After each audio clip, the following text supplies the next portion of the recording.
I won't forget that morning, not if I live to be 100. I counted the men as they marched out of the yard. They'd hardly slept for weeks. We of the CID had slept even less, but the nightmare that kept us awake was all the same nightmare. That's why we weren't surprised when the commissioner asked us up to the conference room for a bit of a talk. He'd talked to us plenty, we knew that. It didn't help any to know what was ahead of us.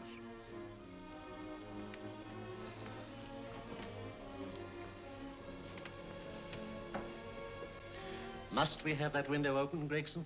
Oh, shut it if you want to. Chief will be in enough of a temper without having a ruddy blast down the back of his neck.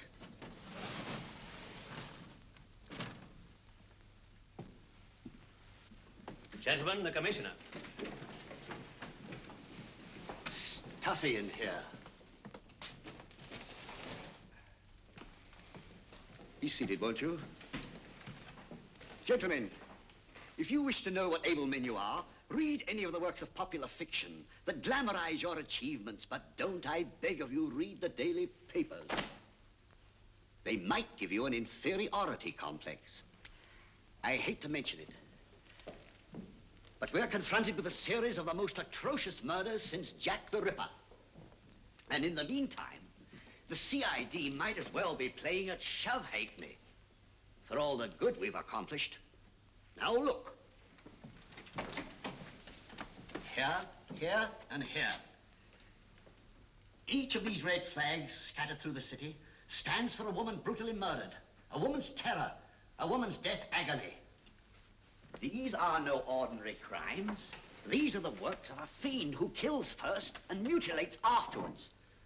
A ghoul who hacks off a part of his victim body and carries it away with him, a loathsome souvenir of his butchery. 3 women murdered so far, and you haven't turned in one clue. You haven't given me one lead. Here you sit and wait for news of a 4th victim, with your arms folded.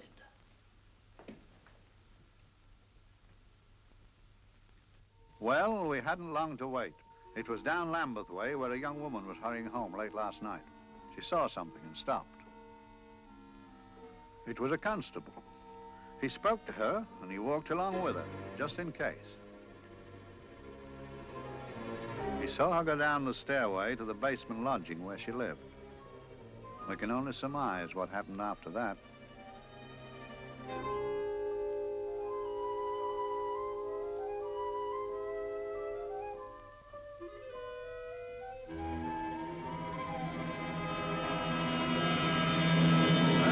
My pride in my pocket and went to see the man who'd so often helped out Inspector Lestrade and myself in the past, Mr. Sherlock Holmes.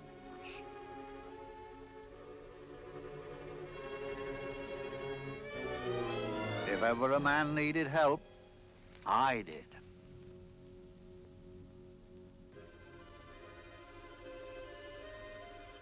This makes 4, Inspector. 4 defenseless women here in the heart of London.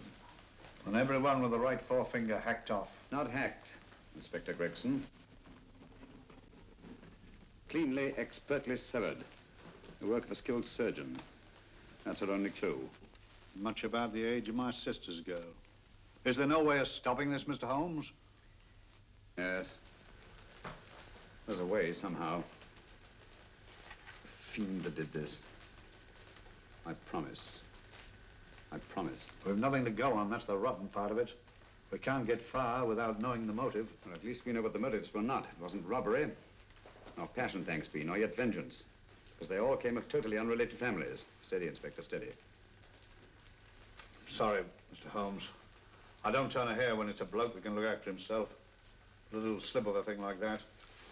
Yes, it's horrible. Come on, let's get a drink.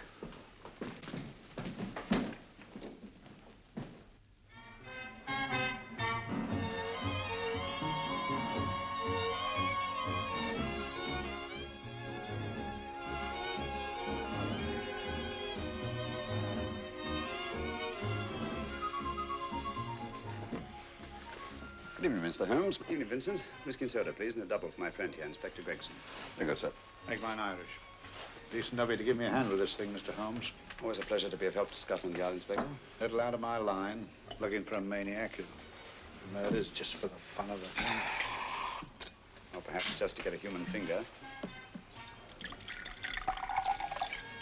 In all 4 cases, the murderer risked capture by stopping to secure a finger. Wonder what for? Who knows? He's just a madman.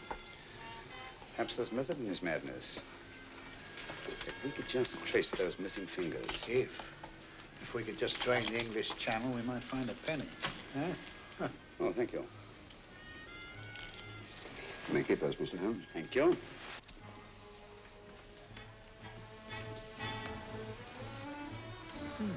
Sir George Fenwick, isn't it? Yes. Is that his daughter with him? Don't be so naive, Inspector. You know everyone, don't you, darling? Well, hardly. A week ago, I didn't know you. A week. How fast it's gone.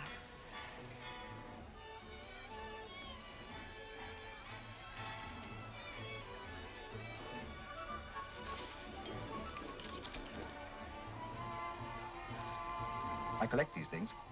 How very quaint of you. Shall we go? Yes.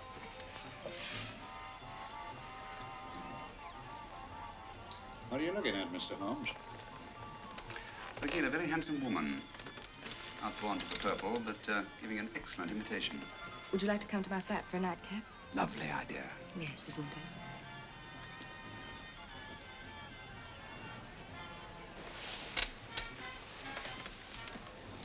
Wonder where she's taking Sir George Fenwick.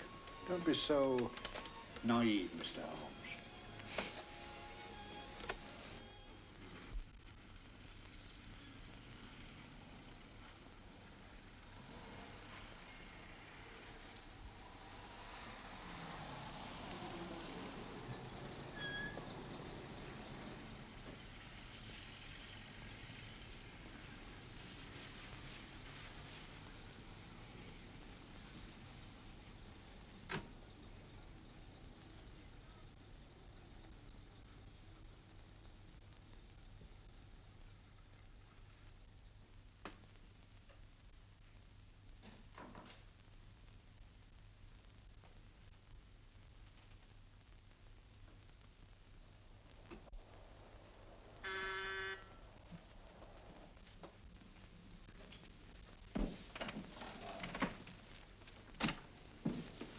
Good evening, Mum. Hello, Grandon. Any messages? No, Mum. Thank you. Drinks, Grandon. One of your nice surprises. Yes, Mum. I say, you don't mean that, Grandon's a marvel, aren't you, Grandon? Yes, Mum. You wouldn't believe the things she can do. Ah, charming place. Delightful. Really? Do you think so? I'm so glad. Do sit down. Do you mind? Do I mind? What a question. I don't mind anything, really. Except not being with you. Now, you really don't want me to believe that, do you? Not too seriously. Good. We're both quite grown up, aren't we? Quite.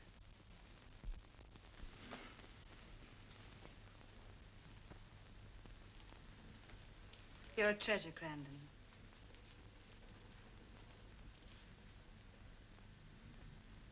And lower the lights a little as you leave.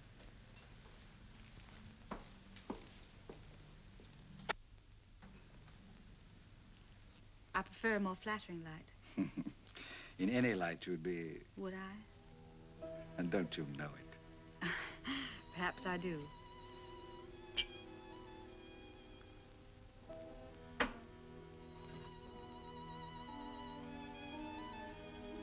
Oh, that priceless woman. You wouldn't believe it, but she's absurdly romantic.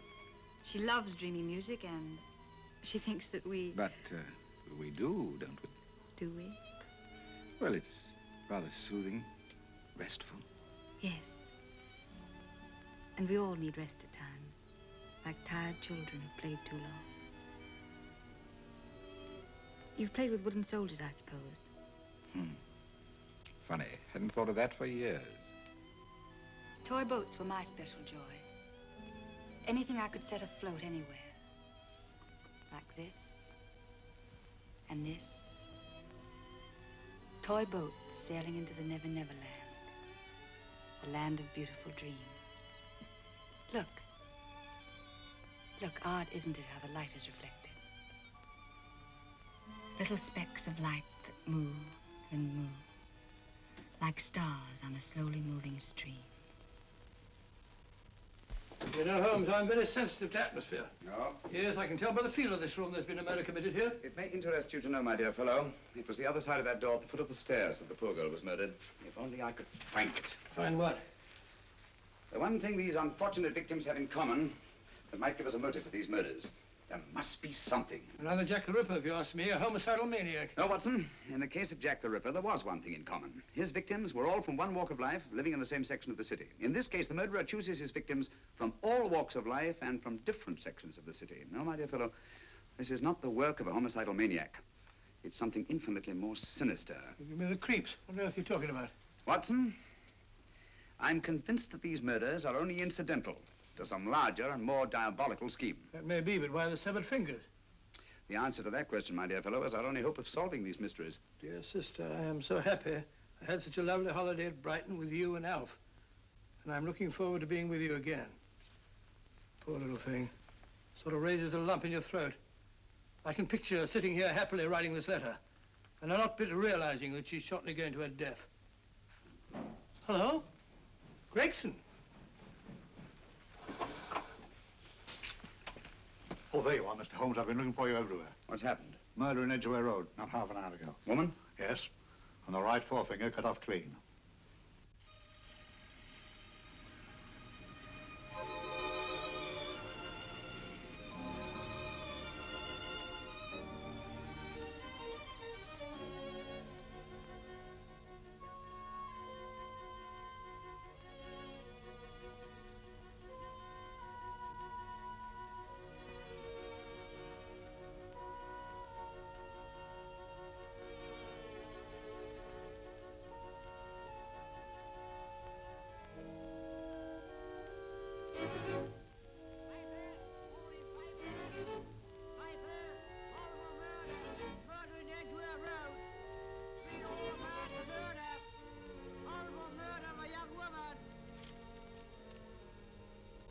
Piper! Horrible murder, Piper! All about the murder! Morning, Piper! All about the murder! Piper! Horrible murder! Another young woman found murdered, Piper, sir! Horrible murder, Piper! Piper! Read all about it! Get your Piper! Murder in Edgware Road! Horrible finger murder! Shocking murder! Murder in Edgware Road! Horrible murder of a young woman! Read all about the murder!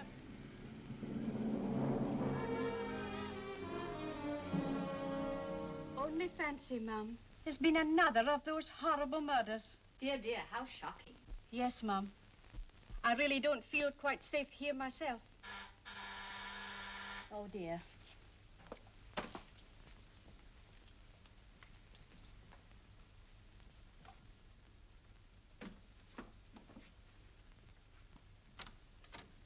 Why, Sir George! I must see Miss Marlowe at once. I don't know if she... I must see her. Where is she? Lydia. Why, Sir George, what is it? What happened? I don't know. You'll have to help me. You've got to help me. But I don't understand. Listen, I woke up a few minutes ago in a cheap boarding house off Edgware Road. I don't know how I came there. I don't know when. The last thing I remember is being here with you. Calm yourself, Sir George. When did I leave here? Well, it was about, It was 10:45, Mum. Precisely. You seemed, forgive me, just a little distressed. Detached, not interested. I thought I'd said something to offend you. I don't remember.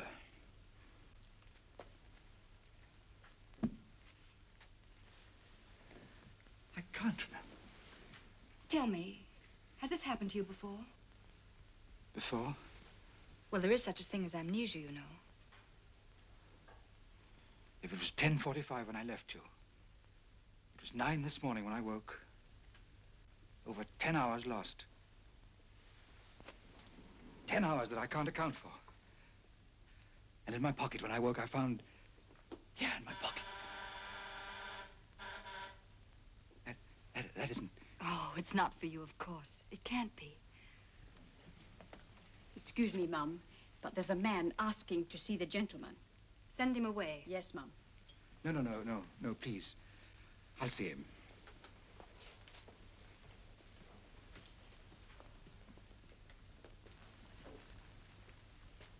Well?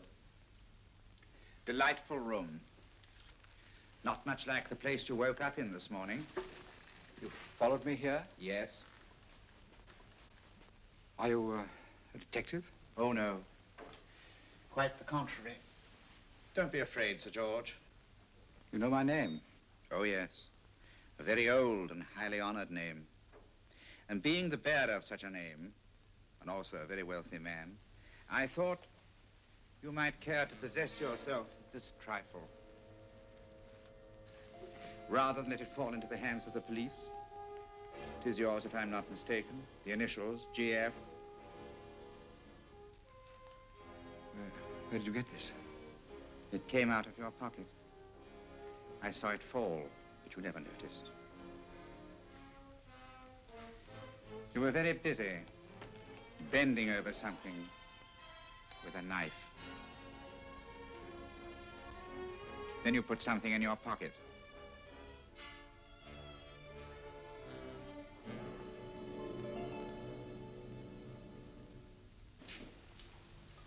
Come along, Holmes, come along, come along. How many more times must I tell you? You're missing a treat. This is delicious. Little jam tarts to follow. Aren't you tempted? You and your flesh pots. They tell me that fish is good for the brains. Brains, I haven't any. You realize that a whole day and a night have gone by since that bestial affair in Edgware Road? I'm as much in the dark as ever.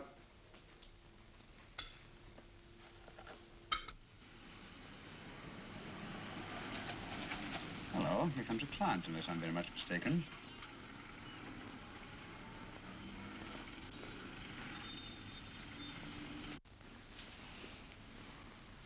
Hello, attractive.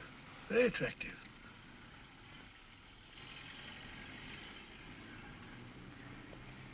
Obviously, she left home under the stress of some very great emotion. How do you know that? She isn't wearing any gloves. A startling omission in a young lady of fashion. No, she didn't put her coat on.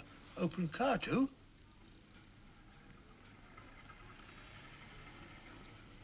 Furthermore, there's something in that bag she wants to show me. What makes you say that? The bag doesn't match her dress, indicating it was picked for size rather than style, to accommodate some bulky object. You amaze me, Holmes. What I meant to, my dear fellow.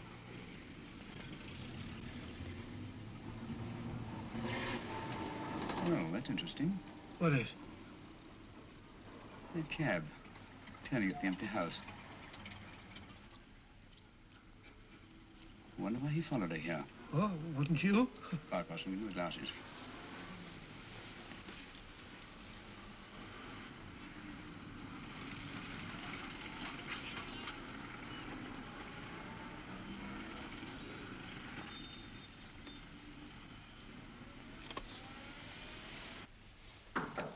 Well, we shall soon know.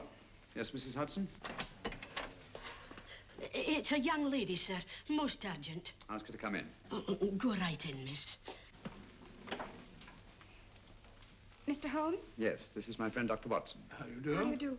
Mr. Holmes, you must excuse me, please. Yes, well, won't you sit down? Come along. May I? It's quite all right. Thank you.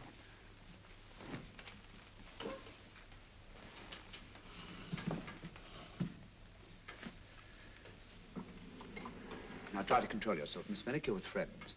You know my name? No magic, I assure you. I've often seen your picture. You're the daughter of Sir George Merrick, aren't you? Yes. It's about my father that I... What about your father, Miss Fenwick? Oh, I don't know what to do. He's always been the nicest, dearest person. Only since Mother died. Yes, but we know. So I didn't think anything of it when he was away all night before last. But he didn't come home until yesterday at tea time. Didn't come in for dinner at all. Just paced up and down in the library hour after hour. I begged him to let me in, but he wouldn't. Steady, steady. Now take your time. I couldn't sleep a wink last night. Then I started hearing things. Hearing things? What sort of things? I heard someone in the garden underneath my window. Then I saw a figure moving down the garden path, and I recognized my father, stealing through his own garden like a thief.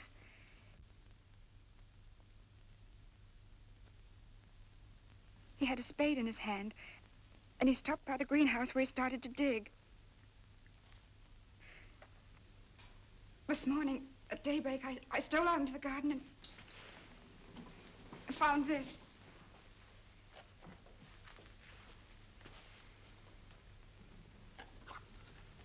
A finger. A human finger. Bring up Scotland Yard, will you, Watson? Ask them to get hold of Inspector Gregson and tell him to meet us at once at George Finnick's house, Kingston. Operator, get me Scotland Yard quick. Where's my father, Norris? He's still in the library, miss. Thank you. We'll see him right away. Will you come with me, please? Thank you. I got your message, Mr. Holmes. Yes, indeed. Dad, may I come in? Dad. It's funny. He doesn't answer. You mind? Please do. Thank you. Watson, quick. Oh, Come along, no, my dear. no, no. Take charge, Miss Finnick, please. Sorry, sir. No, miss, please. Please come along with me.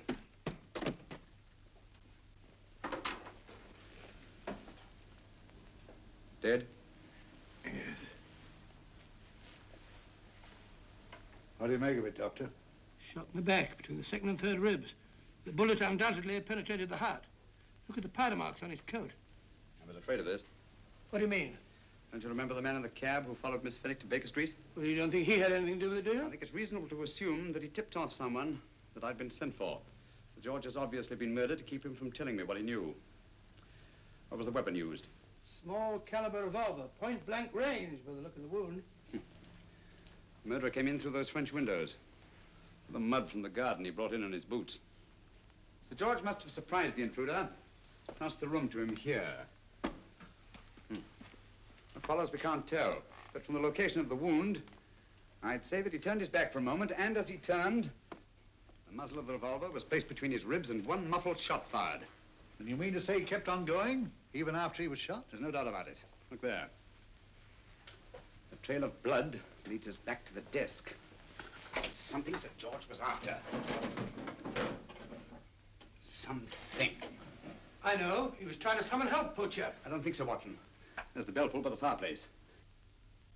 No, you'll notice from the trail of blood that Sir George made straight for this desk here. I wonder, there was something he was desperately anxious to get. Hello. His right hand's clenched. That's perfectly natural. Death agony. But the left hand lies open. Why only one hand clenched in the death agony? The right hand, the hand nearest the desk. Please note that. If Sir George took something off this desk, something so important that he spilled his last drop of blood to get it, I want to know what it is.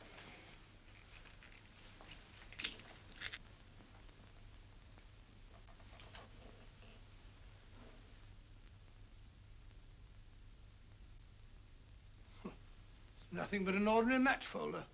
Where does that lead us? I imagine to something very important, Gregson. This match folder's from Pembroke House. Why shouldn't it be? He was there, you know.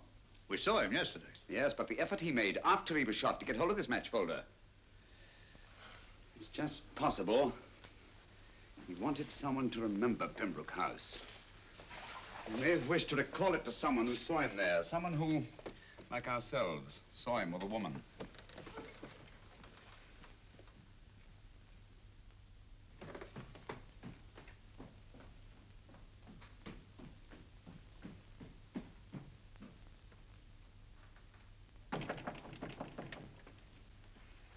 Come in.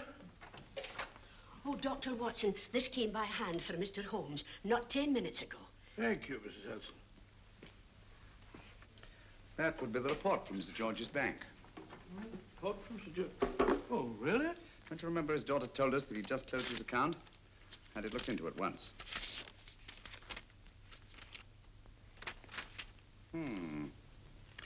He drew out his entire balance in cash, nearly £10,000, yesterday, just after that young woman was murdered. What does that suggest to you, Watson? But he paid it out to someone. Precisely. I smell the faint, sweet odor of blackmail.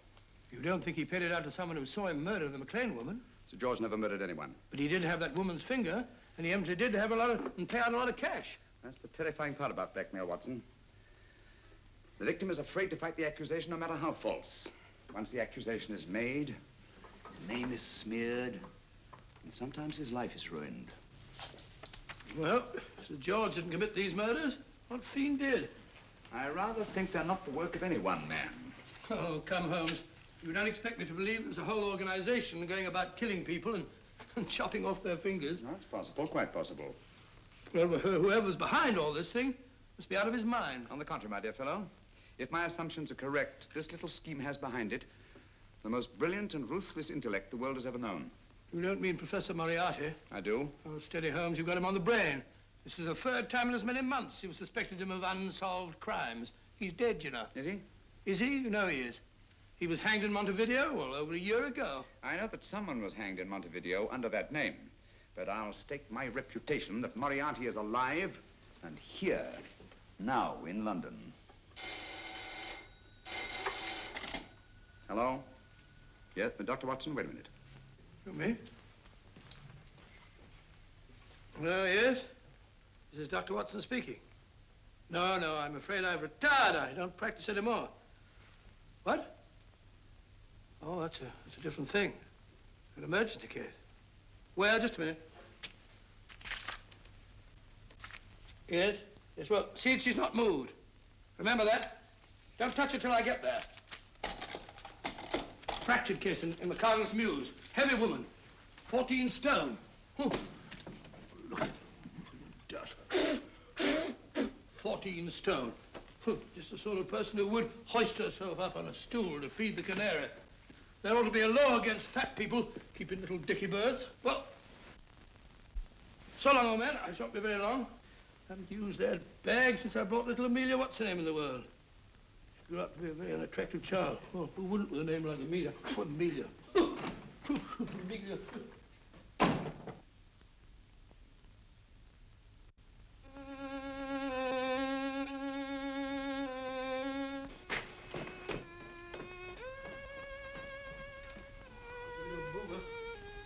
People are so stupid about accidents.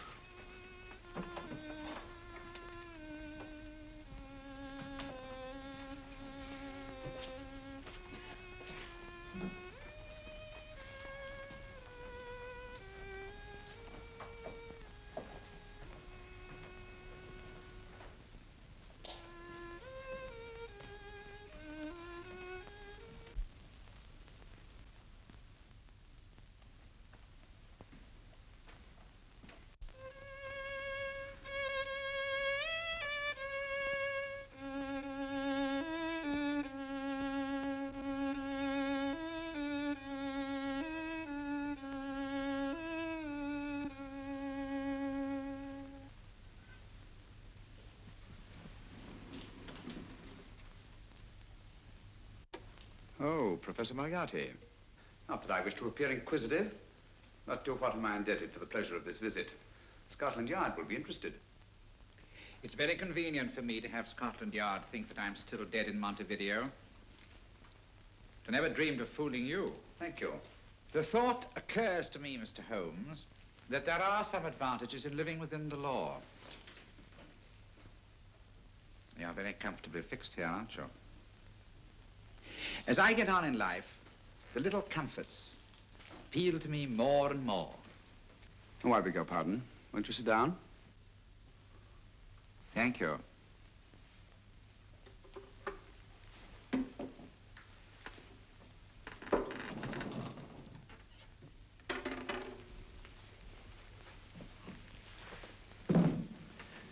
And now, Professor Moriarty, what can I do for you? Everything that I have to say to you has already crossed your mind. And my answer has no doubt crossed yours. Yes, final? What do you think? I shall not rest until you are hanged for the finger murders. You've no proof, you know. No, not a shred. But I have you. I could turn you over to the police here and now. You could. But if you did, you'd never see Dr. Watson again. Oh, the telephone call. Quite. I rather assumed you had taken some such precaution. Or I should have snatched up a revolver and indulged in a fit of heroics when you came in. Very smart, aren't you? Not smart enough.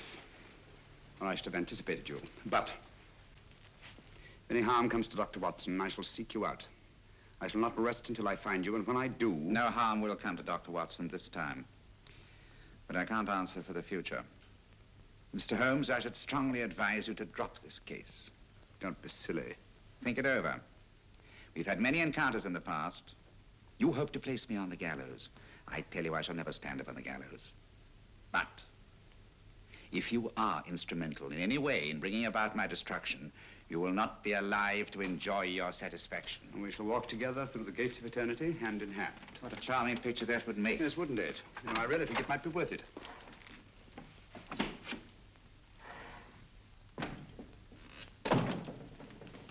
Shoelaces, Governor? Tuppence a pair. And strong enough to hang yourself. How many more times must I tell you I don't want your filthy shoelaces or your company? Shoelaces, Governor? Blasted impertinence. Run along, my good man, or I'll give you in charge. Shoelaces, Governor? Shoelaces, Governor? Help a poor bloke. What's only got one arm? Any luck with Mr. Holmes? You can read his obituary in tomorrow's papers.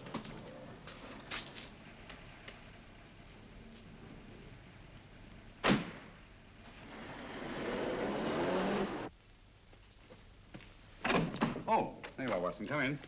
I was, just going out to look for you. Look for me what for? Suppose you don't think I know my way about? Well, you're right, I don't. Blast all practical jokers anyhow. Know where I've been? On a wild goose chase. Exactly. There's no such number in McCardle's Muse. Some fool's idea of a joke. Did you see anyone? No, nobody especially. Only a whining old idiot selling bootlaces. Persistent beggar, wasn't he? Stuck to you like grim death. Huh? How do you know? And finally left you for someone who looked like better pickings. Someone, my dear Watson, was Professor Moriarty himself. What? He's just called on me. Moriarty here and you let him go? But you must be out of your mind. Why? Well, he bluffed me into believing that he was holding a friend of mine as hostage. Friend of yours who? Oh, nobody very important, just a fat, lazy fellow. Medical man, I believe. Medical man? Do I know him? Yes, I think you do. Fellow by the name of Watson. Watson, never heard. Who, me? I'm afraid so, old fellow. Your street hawker's job was to do away with you in a certain contingency. And you let Moriarty go? Because of me? I had no choice. I can't afford to lose you, old fellow. Well, it's very decent of the old chap, I must say, but... I wish you'd nabbed him. We shall, never fear. I know the motive for the finger murders. All I have to find out now is the method used with the blackmail victims. Method? Yes. How does Moriarty get them to the scene of the crime? How does he plant those severed fingers on them? And how does he scare them into believing that, they may have committed those atrocious murders themselves? Curious.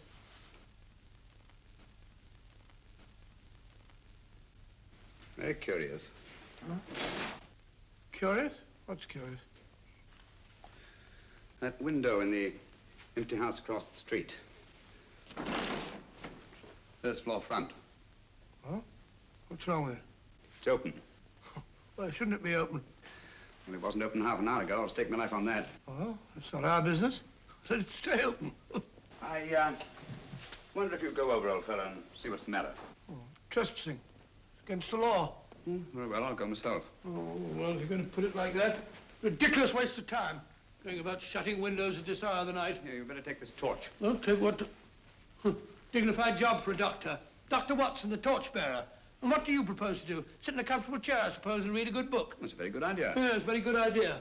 While I play night watchman, you have a nice read. Mm-hmm. Good night. Have a good time. Have a good time? What do you mean, have a good...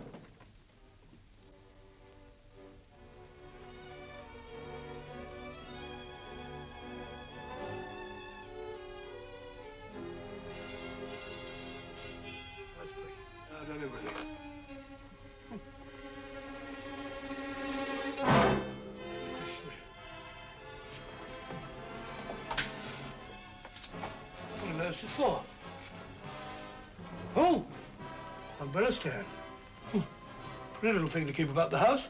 Must have been a pet.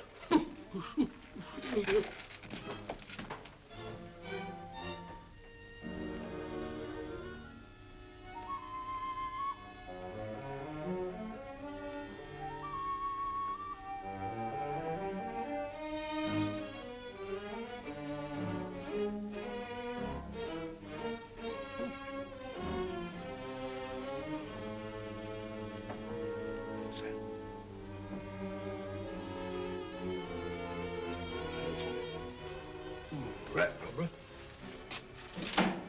This must be the door.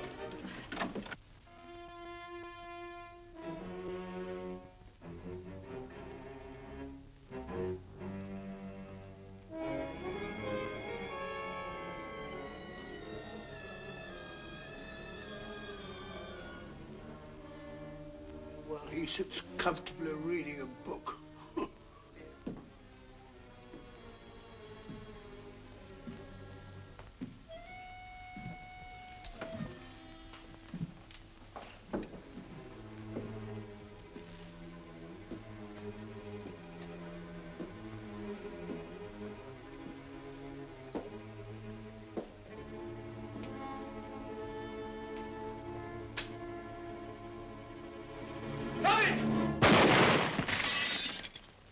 He killed Holmes! He killed Sherlock!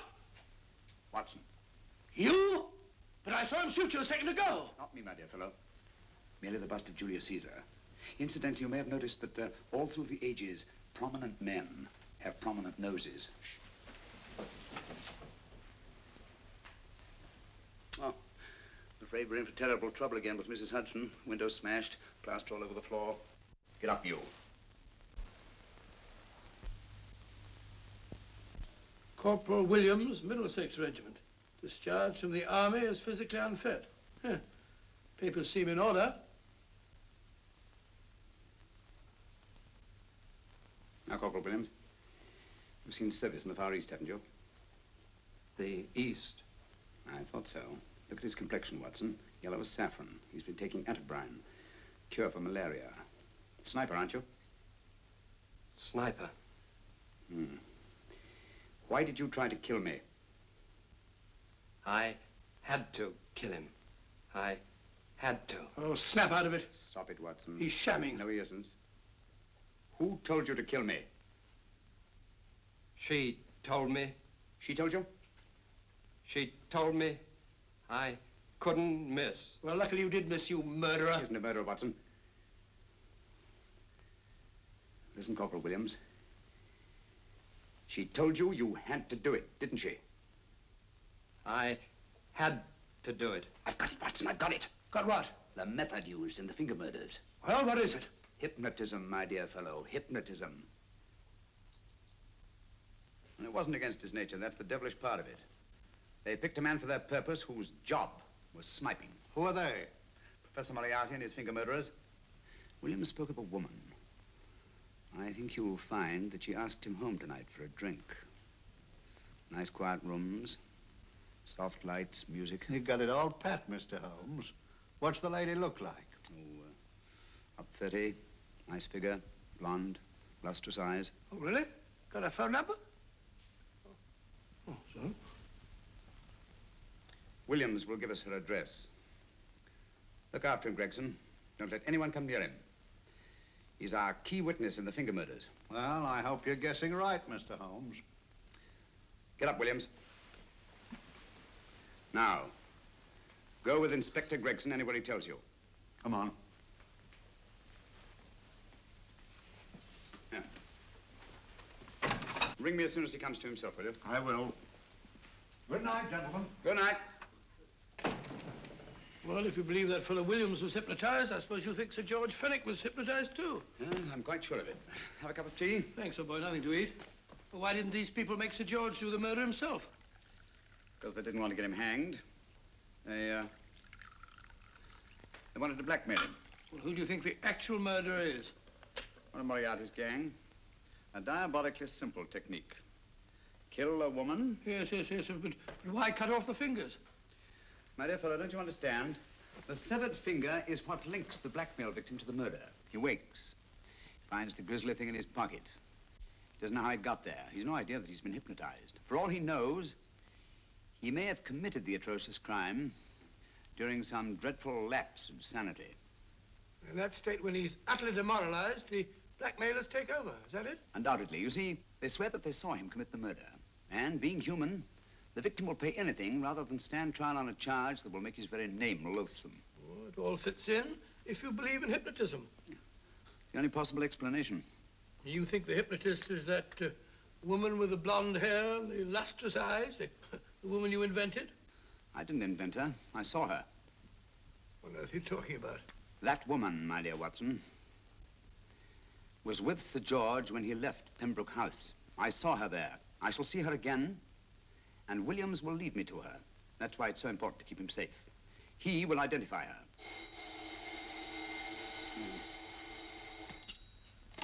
Hello? Yes? Inspector Gregson? What? Well, get every constable in the district. Yes, I'll be over at once. What's happened, Holmes? Williams is missing. Great Scott! Come on.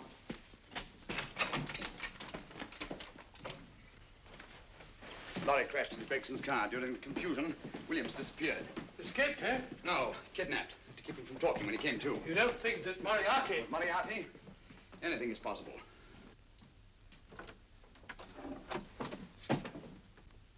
Williams! Dead. You see, anything is possible.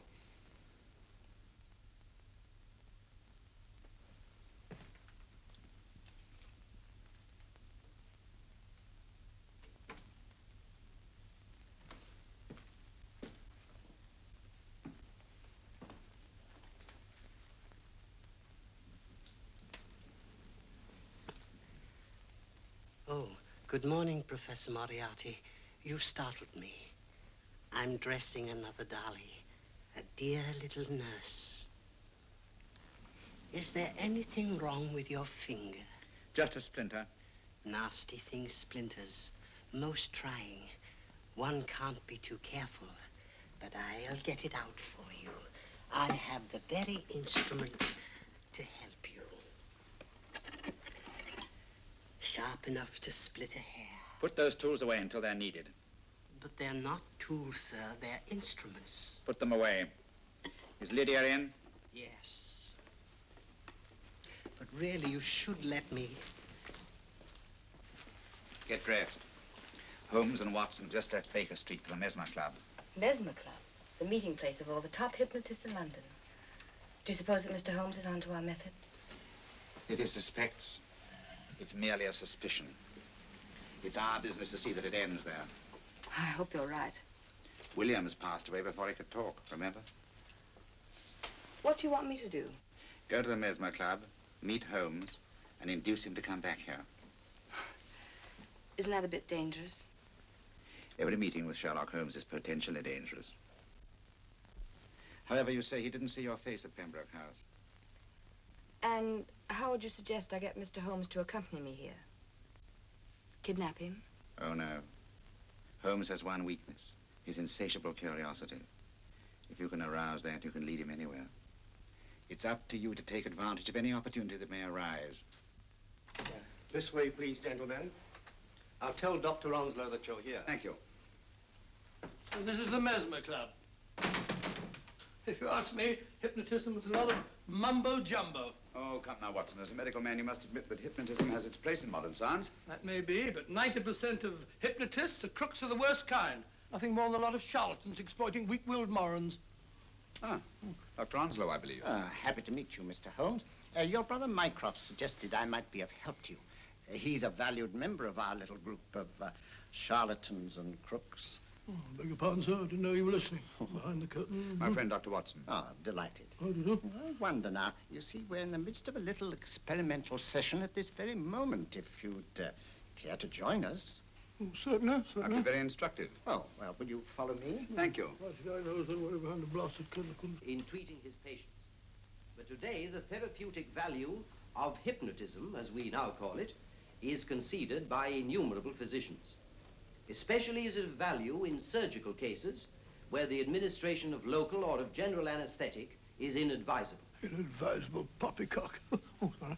For the sake of latecomers, I may say that I have placed this subject under profound hypnosis. In this condition, he can feel no pain, even under applications which normally would be excruciating. Excruciating? You excuse me, please. Carter, you are having a peaceful sleep. You feel nothing. Your arms and your hands are without sensation. Mowbray, the long needle.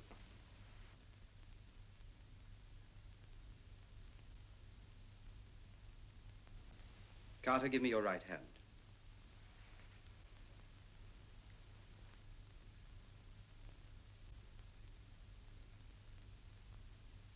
As you observe, the needle has been thrust completely through the subject's hand. No feeling, no pain. This lack of feeling is the one infallible test of profound hypnosis. Nonsense. Fellow's full of drugs. Oh, isn't he? Definitely not, Doctor. Wake up, Carter, wake up. You feel well and rested, remember. No pain anywhere. Wake up, wake up. I say, when are you going to begin? All through, Carter. Stand up. This way, sir. And, these all the people that come here? Oh, no. Others keep dropping in all the time. I suppose it's all right for those who believe in it, but of course, I'm a professional man myself. Then you don't believe in hypnotism, Dr. Watson? Oh, I don't deny that there are certain types of hysterical, feeble-minded people who go under if you point your finger at them. But anyone with an ounce of character... How right you are. You see right through our little artifices, don't you, Doctor? Right through, my dear sir. Right through. Quite so. But with the feeble-minded, as you say... excuse us, Mr. Holmes. Certainly. Step over here, won't you? Certainly, sir. Anything to oblige. Let me show you how easily we charlatans take advantage of them. Now, sit down, Doctor. Now, we set a thing like this in motion. It's wonderful, the attraction on the feeble-minded, of course. The continuous motion, if they just let themselves follow it. Of course, you could stare at it till doomsday, Dr. Watson, with no effect at all. Still, it might make you a little drowsy, like the white ribbon of road at night when you're driving. The rhythm is smooth, unbroken, and the road goes on and on, round and round. Always the same, winding and winding. And you're drowsy, you're tired. Let the road come into you, as it were. The long road, the smooth road, the road to sleep. Sleep.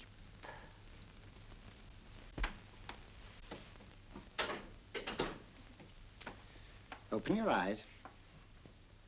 Stand up. Turn around. And now, Dr. Watson, you're on a holiday in Scotland. The country is amazingly beautiful. We're coming to a stream. It isn't deep. Better take your shoes and socks off.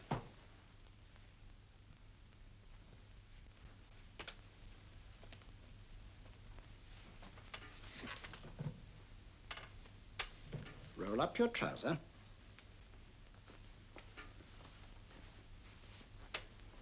That will do. The other leg is waterproof.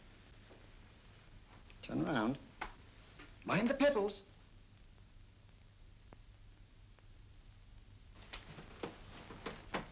Sit down.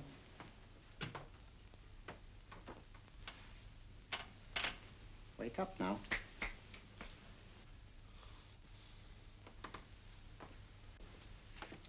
Yeah, you see? What did I tell you? It didn't work with me. Why, nobody with an ounce of character...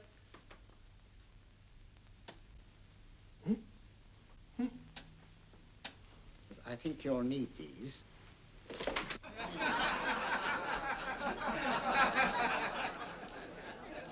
Nothing to laugh at. Watson, she's here. Oh, the woman you're looking for? Yes, I'm going to meet her. Perhaps I can induce her to take me to Moriarty. Do you think it's wise, Holmes? May not be wise, but it's essential. After all, I've held me on with Moriarty in the past. But isn't it dangerous? She might be a hypnotist. If my will isn't stronger than hers, I deserve to be hypnotized. I feel I must protest, Dr. Onslow.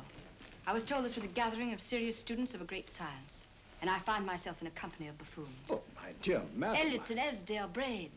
Were those men martyrs for the truth? That you may laugh over your childish, cruel tricks? I must say I'm in complete agreement with you, madam. This was most unnecessary performance, Dr. Onslow. Beg your pardon, sir. My name is Holmes, Sherlock Holmes. At your service, madam. Thank you, Mr. Holmes. I'm afraid I've created a rather embarrassing situation. But you see, I'm interested in the serious study of hypnotism. So am I, too. Perhaps we have something in common, Mr. Holmes. Perhaps we have. Would you join me for a cocktail at Pembroke House? I should be delighted. Good.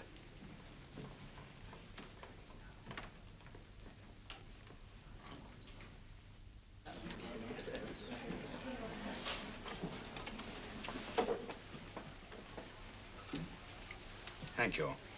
I didn't know there was such a pleasant place in London. It was so nice of you to suggest our coming here. I thought a little pick-me-up would do us good. You mean you thought I looked... I like the way you look. Thank you. I suppose I did lose my head a little at the Mesmer Club. But you see, hypnotism is almost a religion with me. I know so well what it can do to help and heal. And I can't bear to see it used for trivial purposes. I know very little about it. That's why I went to the Mesmer Club. You see, I'm rather puzzled just now with the case that I'm working on. How fascinating. Tell me about it. It's the murder of Sir George Fenwick. Fenwick? Who's he? Quite a well-known figure. Odd now I come to think of it. Last time I saw Sir George was here at Pembroke House. Strange. Yes, isn't it? He was sitting, I believe he was sitting at this very table. Cigarette? Thanks. Do go on. There was a charming lady with him. He was lighting a cigarette.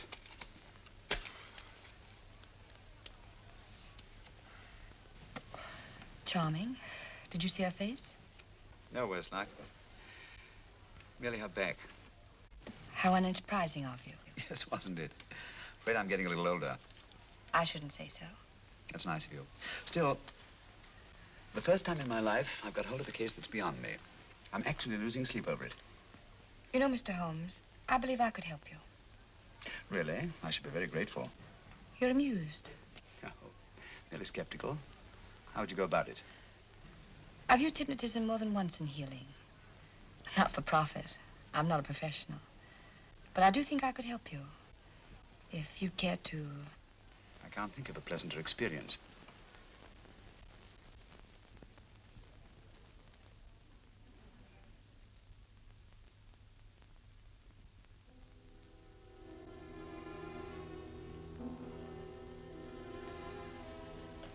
Low lights, music, is that all there is to it? You must relax, Mr. Holmes. I'm afraid you're a rather difficult subject. So I thought perhaps a little help. Materia medica might be advisable. Drugs? No, I'd rather not, if you don't mind. As a matter of fact, I'd rather not myself. But Schrenk-Notzing, he practiced in Munich, you know. Believed it the best means for difficult subjects. Do you mind? Well, as a matter of fact, I don't approve of sedatives. Just as you wish. We don't have to go on with this at all, you know. Wait a minute. Wait a minute. All right. I'll take a chance. It's really quite harmless. What is it? Cannabis japonica, an oriental soporific. You'll need water.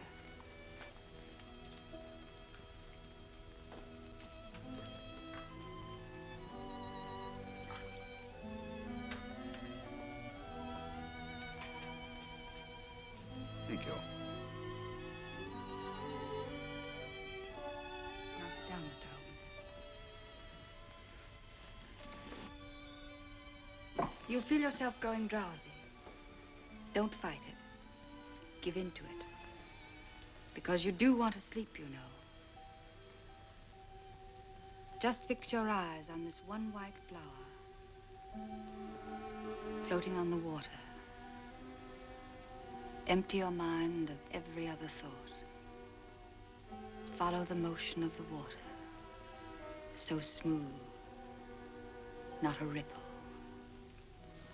Waters of forgetfulness. Steady, deep, strong. Strange, isn't it? How the light is reflected. Little specks of light that move and move.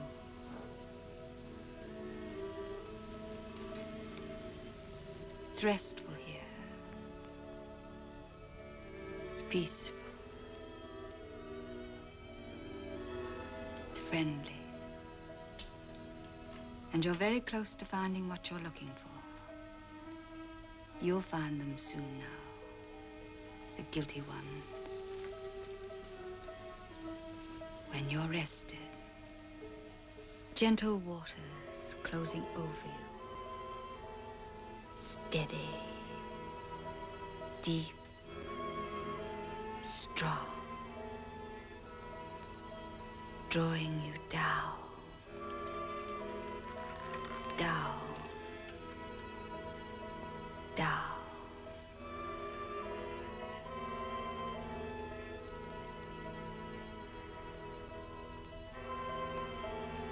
Sleep. Sleep. Sleep.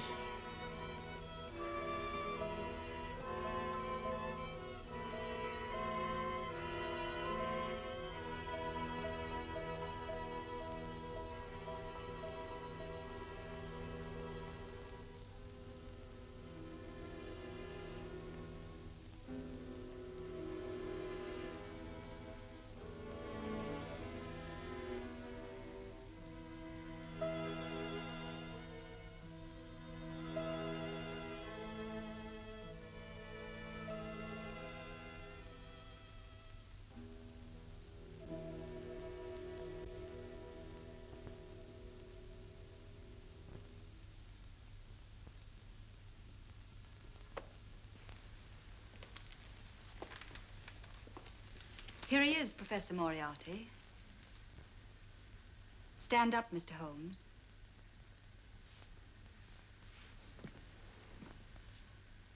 Open your eyes. Face this way. Are you satisfied? We are dealing with a clever man. He may be shamming. There's just one infallible test for profound hypnosis. You ready, Dr. Simnel?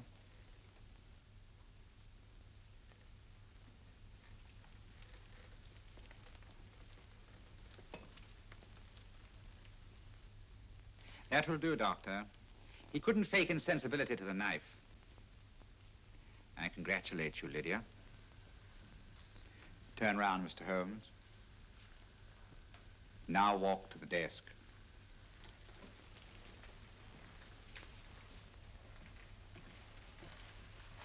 Sit down. Take that pen and write what I tell you to write. I have at last found a case which I cannot solve.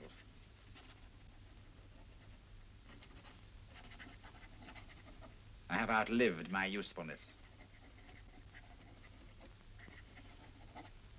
Therefore, I have decided to end my life.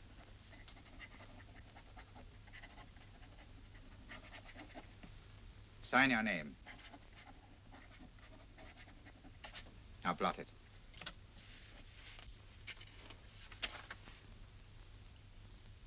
Fold it up and put it in your pocket. Come, Mr. Sherlock Holmes. Go out onto the terrace. But it won't look like suicide, sir. I'm sorry, but Mr. Holmes' injuries must all be self-inflicted. Let's walk a little, Mr. Holmes. It's so pleasant here in the garden. Just step up here onto the terrace. It's a nice, broad terrace. Now turn to the left and walk slowly to the end of the terrace.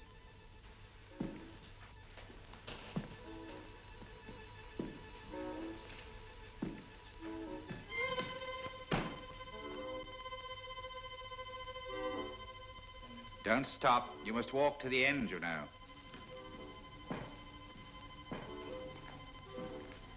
The end leads to an open doorway. You can pass through it in perfect safety. In the room beyond the doorway, you'll find what you've been looking for. Must you drag this on? This is the moment I've been anticipating for a long time, my dear. Go on, Mr. Holmes.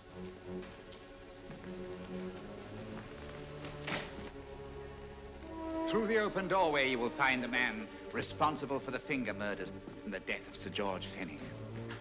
Professor Moriarty. Holmes! Stand still. What a beautiful view, Watson. I'm quite enjoying it. No, you're not. You're hypnotized. You're under a spell. Stand still. Don't move. Steady, Holmes. Steady does it. Stand perfectly still where you are. Nonsense, Watson. You don't know what you're doing. Of course I know what I'm doing. You mean you're not hypnotized? Certainly not. Then get off the wall, you idiot. Oh, look out! Holmes! Oh, Dear fellow. What were you doing up there? Holding the fort until you arrived. What kept you? Well, I ran into a spot of trouble on my way to Scotland Yard. I was arrested for exceeding the speed limit. Your luck seems to hold, Mr. Holmes.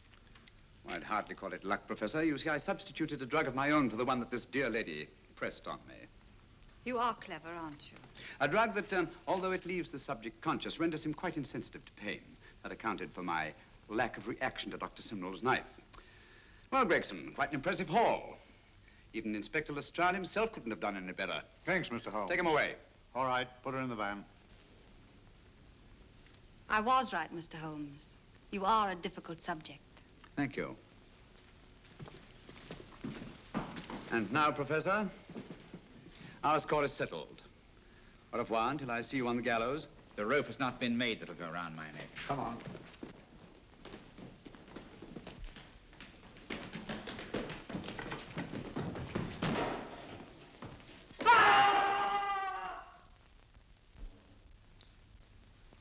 I'll take care of things, Mr. Holmes. Thank you, Inspector.